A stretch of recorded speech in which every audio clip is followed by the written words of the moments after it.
Depreciation, provisions and reserves. Depreciation क्या होता है? जब आप बहुत टाइम तक एक फिक्स्ड एसेट को यूज़ करते हैं तो उसकी वैल्यू कम हो जाती है, या तो टूट फूट की वजह से, या फिर यूज़ करने की वजह से, या फिर वो पुरानी पड़ जाती है, इसलिए उसकी वैल्यू कम हो जाती है।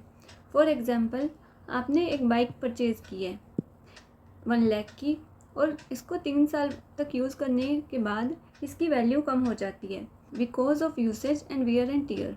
अब इस बाइक की कीमत क्या हो सकती है? 60,000, और जो 40,000 का डिक्रीज़ हुआ है प्राइस में, उसे हम डेप्रिसिएशन कहते हैं। Causes of depreciation. डेप्रिसिएशन के क्या क्या कॉजेज़ हो सकते हैं? वियर एंड टीयर, यूज़ की वजह से उसकी वैल्यू कम हो सकती है, या फिर टेक्नोलॉजी आउटडेटेड हो जाती है, उसकी वजह से वैल्यू कम हो सकती है, या फिर टाइम, अगर हम किसी एसेट को कुछ टाइम तक यूज़ भी नहीं करते तो भी उसकी वैल्यू अपने आप ही कम हो जाती है। एक्सीडेंट्स और डैमेज, एक्सीडेंट या डैमेज की वजह से भी।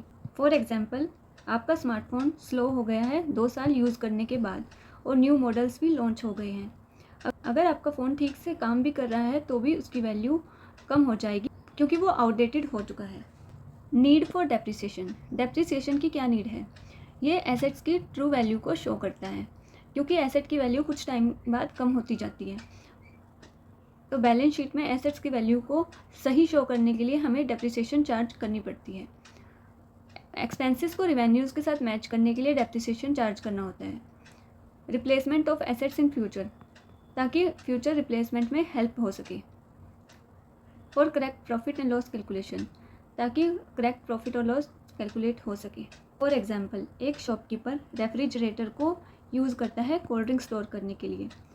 5 साल के बाद उसे एक न्यू रेफ्रिजरेटर ख़रीदना है, तो हर साल वो कुछ मनी सेव करता है एज ए डेप्रिसिएशन, ताकि वो बाद में फ्रिज को रिप्लेस कर सके।